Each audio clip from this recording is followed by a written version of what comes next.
better than what we do at the church, because if it does, we'll probably do it this way from now on. If it doesn't, let us know, because we won't do it this way from now on. But today we're going to be talking about free will.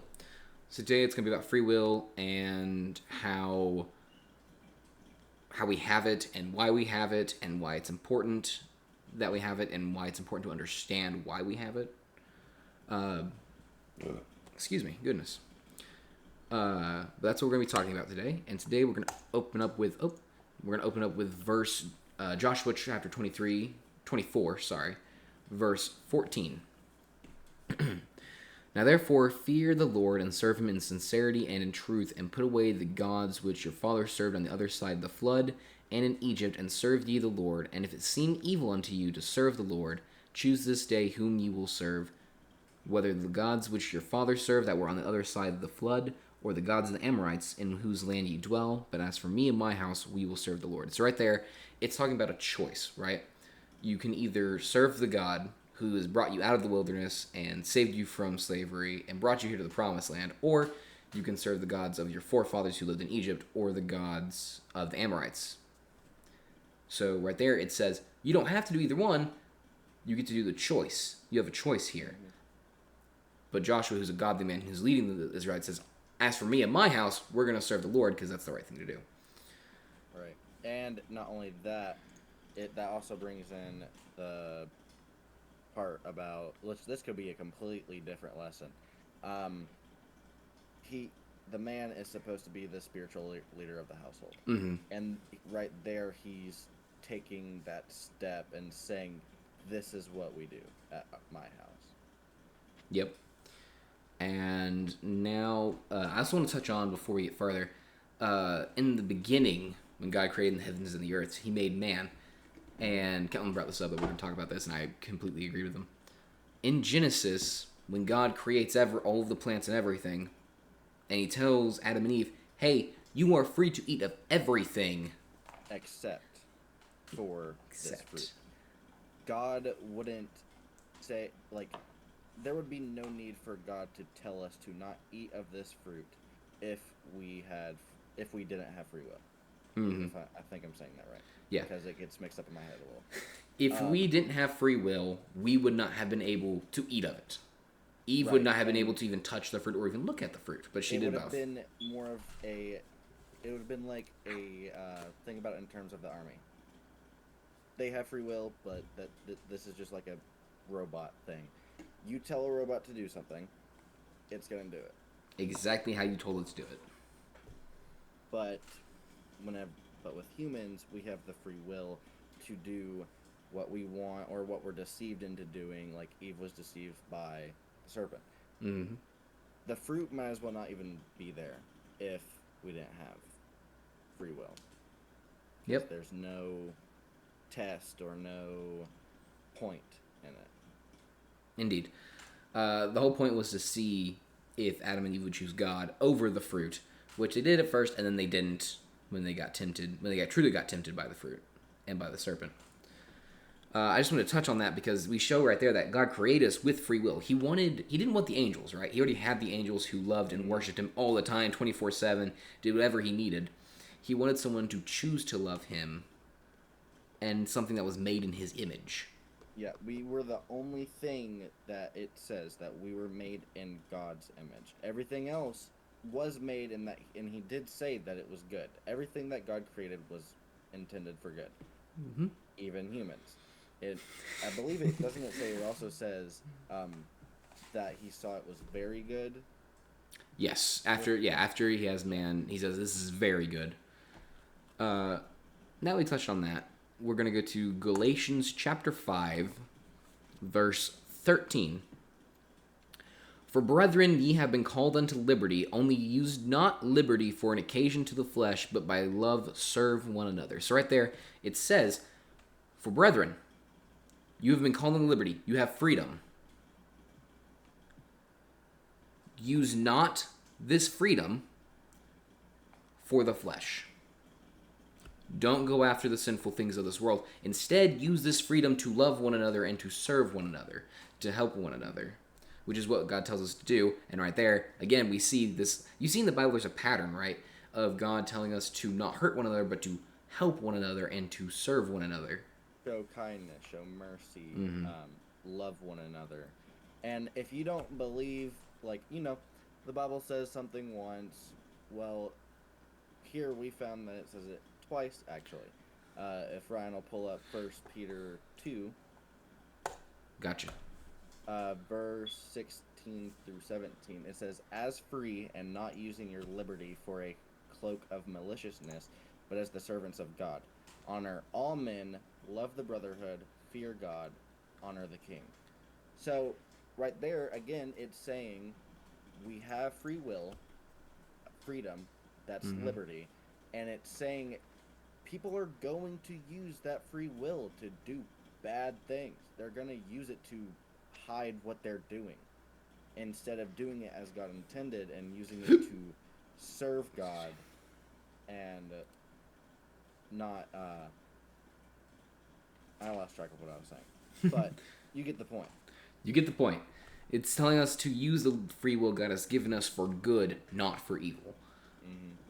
And oftentimes we don't do that. We use it for evil instead of good.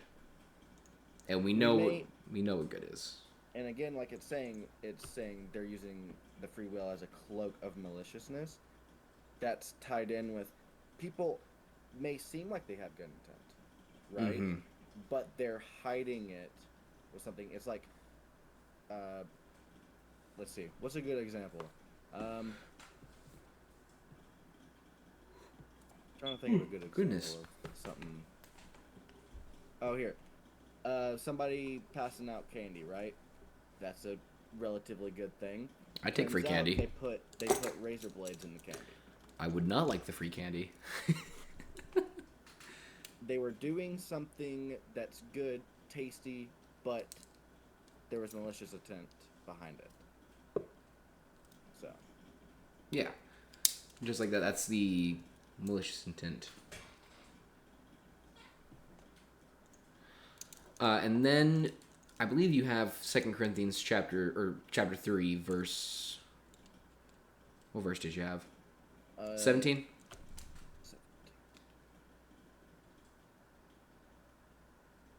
Yeah, let me pull it up on my phone so I make sure I'm reading the right lines. Do you want me to read it? I got it. Okay. I got it pulled up. No, I have it pulled up too. I'm just making sure I'm reading the right verse and not the. Right. Yeah, 3:17. Okay, so it says in 2 Corinthians 3, verse 17, "Now the Lord is that Spirit, and where the Spirit of the Lord is, there is liberty." So, basically, the way I interpret this verse is we have free will, which means we have freedom. But we have more freedom in God. Indeed. Even though we'll have, like, restrictions, right? Those restrictions or those rules are set in place to protect us And to make us more free. Other things and give us more freedom because, I mean, look at it like this.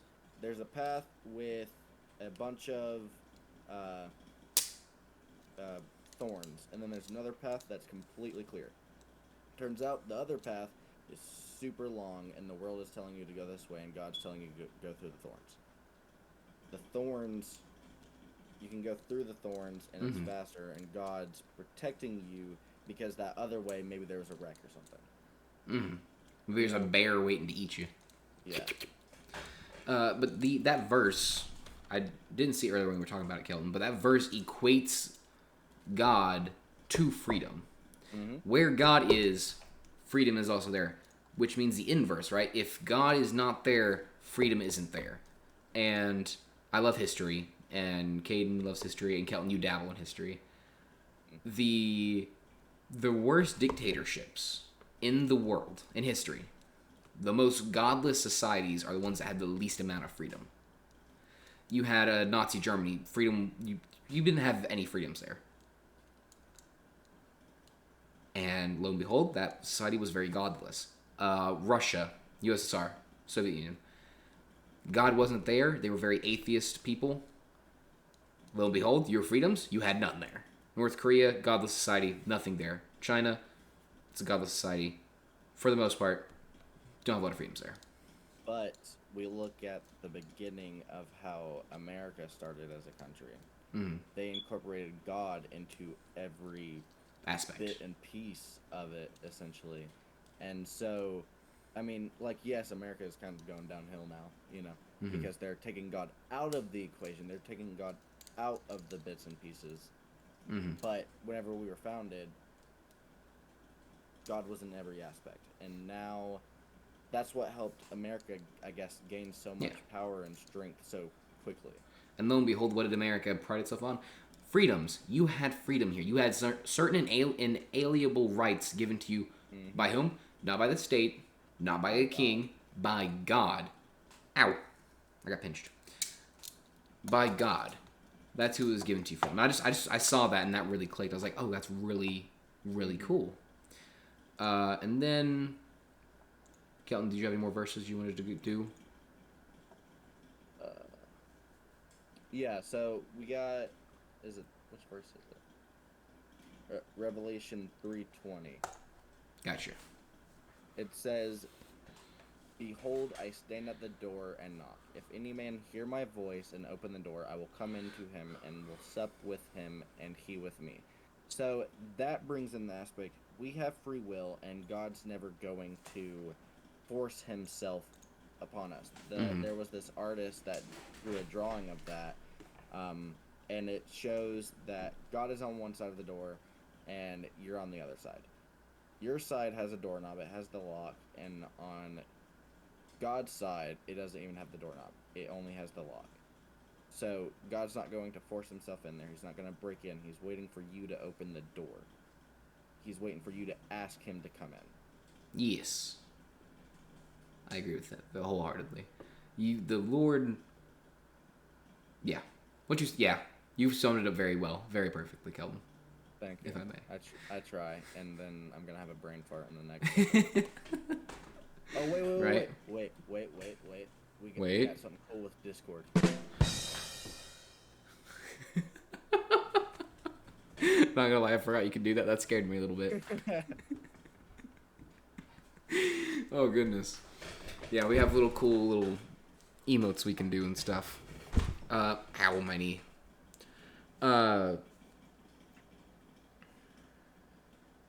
Yeah.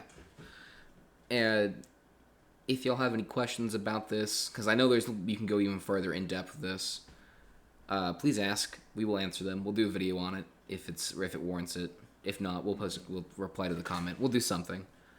Also, I wanted to talk about predestination just a little bit. Predestination, for those of you who don't know, is the belief that God has already decided who will and who won't get into heaven. And the Lord knows this. He knows everything, right?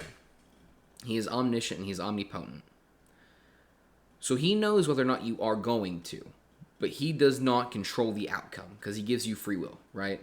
So I make my own decisions. I decide what happens. The Lord may know what's already going to happen, right? But he's not going to control me and force me to do that.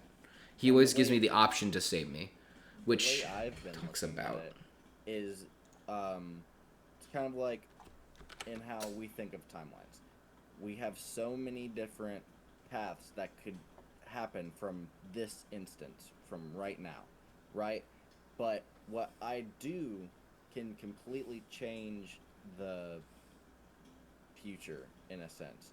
So, not that we have the power to change God's will, but we have free will, and God already knows every single path. So, he's going to put things in place to hopefully lead you to the Lord. You know?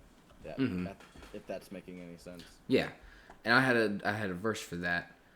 I didn't think I was going to use it, but I am going to use it. 1 Corinthians chapter 10, verse 13. There hath no temptation taken you, but such as common to man. But God is faithful, who will not suffer you to be tempted above what ye are able, but will with the temptation also make a way to escape, that ye may be able to bear it. So right there it says there's going to be temptations, and God's not going to give you more than you can handle, and he's going to give you a way to escape it. So if we know that, if he's going to do that with temptation, why wouldn't he do that with us being able to spend eternity with him? Why wouldn't he give us the option?